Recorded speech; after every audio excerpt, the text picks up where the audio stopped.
in our 7th map. Wait, well, we're not in 7th yet. We're on 5th. 5th. Don't yeah, worry. I'm jumping the gun a little too early. You guys still have time to renew your passports. Don't worry. Yeah. Go ahead, do that after the games are over and done with. But here we go into our final 3 maps, and we're already seeing blood splatters coming out. Sem9 with the double over onto MDH, and they're just absolutely obliterating them from the get-go. I mean, MDH, just absolute unlucky start for them. But Sem9, they also have to face Dewa, but Dewa have just lost Virus, so Sem9 off to a splendid start.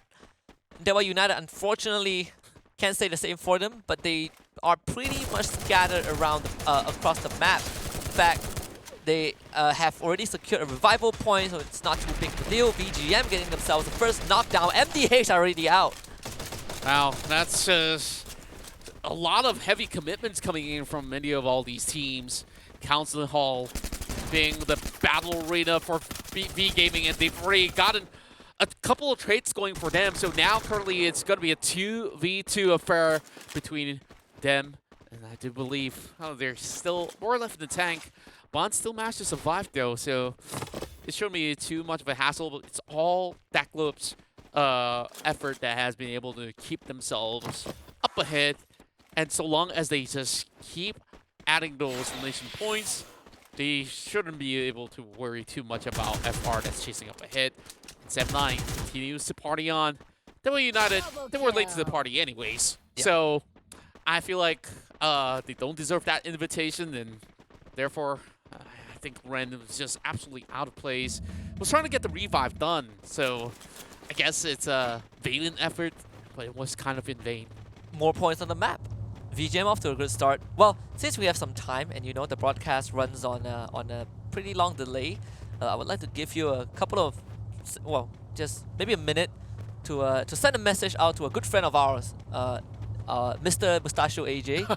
Apparently, he says that you sound like Contra, and he asked if you are your brother. Well, I guess we do have the same hair color, so we do. Just a little bit, I guess. Hello, AJ. Was supposed to meet you up a couple of days ago. Oh, my leg got stuck from leaving the door, it seems. But anyway, so yeah, we're here to catch some good booyahs and expand. You know, they're still chasing on to that #1 spot last round. I've been listening to him fatiguing expand for like 8 rounds in a row. Well, 7 rounds in a row. You know? It's a good father figure. Well, I mean, like, with him around, like, of course, everybody is glad if he's just gonna be taking care of all your needs. So, yeah, pretty much. Expand getting a good control of command post. That is where they are very comfortable with. Farang on the other end, split from one another, but taking control of refinery. This is an area where they really love. Then when we come into phase 2, they realize that MDH have been contesting it, and they gave it away. But this is one of the rounds where MDH got wiped out from the get-go, so Farang felt, you know, that since there's no one that contests refinery other than MDH, we're gonna take refinery back. So this is a good scenario for Farang all in all. So the only competition we're looking at right now, if in terms of qualification, is just between VGM and First Raiders, and so far for both teams, they're literally on the opposite side. Yeah, they won't be meeting each other anytime soon. I guess like that's for the better of both teams overall. But for most part, it seems like FR they didn't seem to get a couple of clips going for them. So it's a little bit of a slow, steady pace coming from the First Raider unit, while VGM have already matched a couple of drops already as they're piling on those points. Dewa United, after being singled out very early on, Farang is the next one to challenge them as they hide underneath the ridges. I don't think that there's going to be a safe spot with all 4 members of Farang surrounding them by the corners of foundation. Now, let's take a look at the white perspective, though. Dewa United, at least after getting that reset going for them, they're still getting pincer from all angles. Jumbo making good measures across the map, though their ace of the squad, Spade, has already been eliminated for now. was the one in charge getting all those 3 points. Now damage being done right now. Tries to run the cross, and he will be in charge of getting Virus back up online. Yeah, it's a very slow and methodical gameplay from these two teams. Kind of a slugfest. Well, wait a minute. Look at it. Iki is going to come around the corner to try and intercept him. Farang, I don't think they can win this one. Okay, never mind. Jimbo just swings that one for a kill. It's like, keep him distracted, boys. I got this. Doing it pretty well. Sem9, they caught a win on that. They are showing up to the party. But I did get tagged. They all united. Deciding not to continue this one. They do not have the numbers nor resources to continue fighting Farang. So at the end of the day, it's Farang who wins out the war of attrition. I'm looking at the radar right now. At least, you know, we last saw First Raiders and VGM on opposite sides of the map. And First Raiders, it seems like they're going into, you know, the power saving mode, just trying to play it safe, play it slow, get the placement points. They are rotating literally, following the edges of the map. Yeah, they're basically avoiding any form of risk possible for the time being. Devil United is going to do exactly the same, though. Of course, with the zone closing out as well, I mean, every team really has to make a move. They are just trying to get whatever is necessary, especially when Virus was just recently brought back. It doesn't have all too much of artillery to work with. Now, command post being the center stage for most teams, this is definitely going to make an interesting ending for most part. Expands territory to basically grasp hold onto. Well, FR, I guess the only team that they could basically launch an attack on currently is Heavy. Yep. With them not being in the best performance. Well, Anxiety having PGM members just keeping their eyes on him, and this clock tower is going to be aware they're just going to be staring at, but they couldn't really find the angles, especially with the time turner being popped out. Yeah, they will need to use the grapple gun to go for the push if they really want to take these two members down, because VGM, they have two members on the outskirts, and that can provide the team with a lot of backup. But Kanoho, yeah, he was waiting to pick up Anton under on ground level. VGM now really spread up. Anxiety with this push can change the landscape of the rest of the round. Ban is still up on the clock tower. Anxiety just circling underneath like a bunch of sharks, so it's going to be a very slow death for Ban as Anxiety just takes point in a slightly better position. Well, overall, VGM is just going to look for another revive point and just leave Bond to see whether he could basically get a few more targets out of Anxiety. And Anxiety, they're just lying in wait. They know that there is just one more out there, but they are also slowly making a cut. They know that they shouldn't waste any more time being on the corners of this river. And they still couldn't really make up their mind. They do see a little bit more of that jump pad where they could basically launch themselves into the safer areas of play, of course. But Bond, he sees this as the perfect opportunity. He's gonna wait. Strike, though. He's gonna wait for basic. Wait for the last guy. There it is. Perfect. Patience. All calculated. All calculated. And he's still healthy. So Hawkeye's gonna come back for him. I'm not sure if that's gonna be the whole plan, though. Hawkeye now goes on this 1v1. So I don't know. When it comes down to this battle, I think VGM have already understand what they need to do. Bond just holding on his own just fine. So it's gonna take a while. I mean, this 1v1 is not even happening. He's doing a really good job at just stalling out. He might not make it out of this alive, but oh boy, Anxiety have more problems than just the 1v1. It's Team Flash who has intercepted one of their members, and at the same time also trying to take over Refinery where Farang, is residing. Shin will be the first one to fly up there with the grappling gun and see Spade nearby.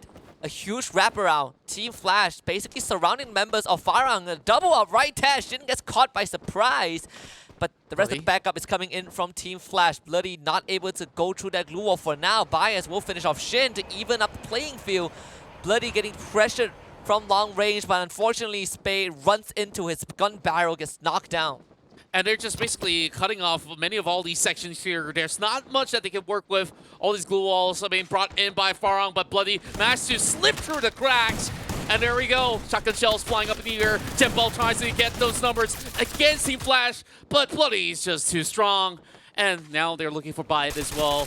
What can Farang do? They do jump over on the corner, and Bat still gets caught. It's only down to 2Bat to ensure that they do stay alive in this match. Yeah, and too bad he just got revived, so he has absolutely nothing in his arsenal. Can't even stay to grab whatever equipment is on the ground. Has to just hide. VGM getting punished. Multiple members getting taken out by, I believe, different teams. Binsu is the first one to go. Axis finds him. Darklob is also on the ground as well. This could be a disaster for VGM after such a stellar round on Bermuda. Kalahari doesn't look too friendly.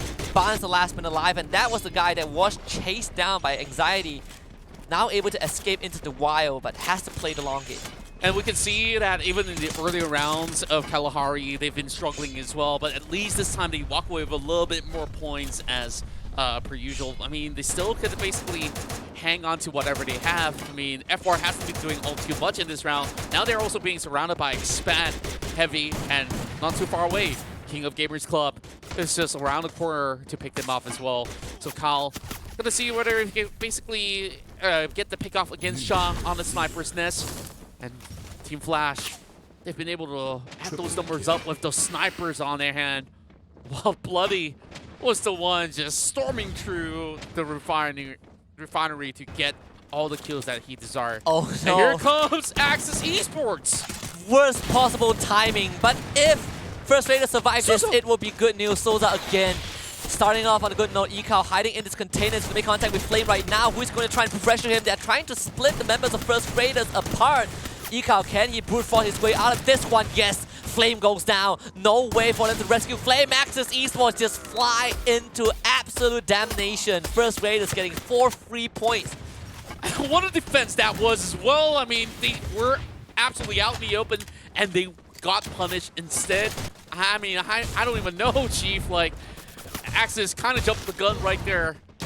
And Mil now, he's just going to see where or not will the rest of FR approach. And he does send a couple of grenades. Souza's going to be down, but there is members to back him up as well. And FR, they're looking for an entry point, and they will get it eventually. But the rest of Heavy, they're ready to take them on. Yeah, Buffalo getting a crucial shot into Darko. Can Lonzo get the revive back up in time? Yes, he can, but the members of Heavy are surrounding First Raiders. Anxiety gets knocked out in the meantime, and Heavy looking to wipe the floor with First Raiders. And First Raiders just losing out because they are crunched by so many different teams. Heavy just doing them dirty. And it was just a clean execution overall on that defensive setup that they've had. FR, they were also forced to basically push towards their direction as well. Now, moving into this campsite here, we see Team Flash being the ones that are on that perfect form, but they were on the outskirts instead. Meanwhile, Expand, they're taking charge of different sectors of the map on this 2-2 split, which can actually garner them plenty of points. They're man marking onto Sem9 by the edge of the map. And meanwhile, the other two is going to lock on target over on Heavy, who has just joined the party. It's a command post finish. Urban warfare, almost. Finally, a good run for Heavy after so long of really almost a no-show. B Gaming knocked out as well as Ban perishes to the blue zone. And just like you say, Contra, Expand, they have multiple angles to watch out for, but at least they have control of the circle, and the center just so happens to be this building where 2 of the Expand members are perched on the rooftop. How are they going to hold this though? I'm thinking that Devil United will challenge them eventually with the grapplings that they still have, if they have any in actual fact.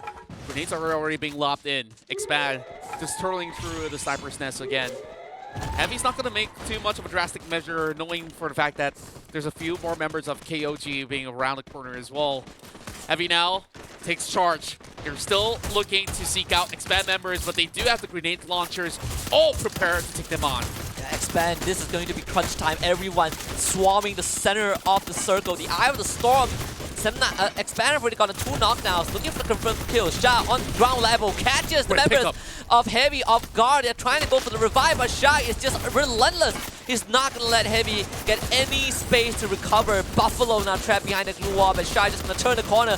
Buffalo sets up a fortress with those glue walls. So Expand decides, you know what, we're going to move on forward into the territory of KOG, and Sha, the substitute, of Expand is just doing so much work, taking over the shoes of Cobra and filling in that close quarter combat expert. This guy is doing so much work, putting the weight, and just the aggression from Shah is scary as heck.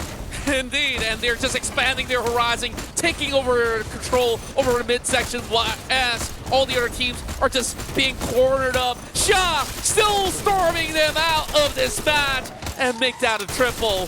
Beautiful work coming in from the Expand member that just subbed in too fast, still hunting out KOG members, and there's just plenty of grenades to work with. And KOG, they're absolutely stuck. They have to face the wrath of whatever is to come if they did not move out of the building. And look at where Dewa is. They are literally at the center right now. There's a wall separating Expand and everyone. Wait a minute. Yanbing is going to go for the push. They got to push Expand off of the tower, and they do. Expand down their last legs too fast, cannot hold. KOG remains. Dewa United with the full squad left alive, and KOG now thinking on how to hold on. Team Flash, they did take control of the top of the control tower, so they still have 2 members up there. Dewa might have no idea though. The rebound from the Flash back is gonna blind the members of Dewa, but do they know that Flash is on top? Now this is gonna be the final crunch. KOG just submits to fate. Team Flash, they're gonna send Shin down, and Shin's gonna buy time. Yanbin, he might play the healing main. He's already starting to bandage himself up. Will time give Team Flash the second booyah of the day? Seems like that might be the case. They were looking for the last guy. Is there any grappling with them though? They know that Yanbin is up there. He has to be. And there we go, the grappling. Oh, he's sending him up. Ren is just gonna go for the final push, and Dewa will not let this get away. It was still a beautiful win, and this belongs to Dewa United Esports. Command post finish, and we see it in triumph. And even before all the clusters moved into the city, I was just looking at Expand taking that tower for such a long time, and the entirety of Dewa was just waiting along the line.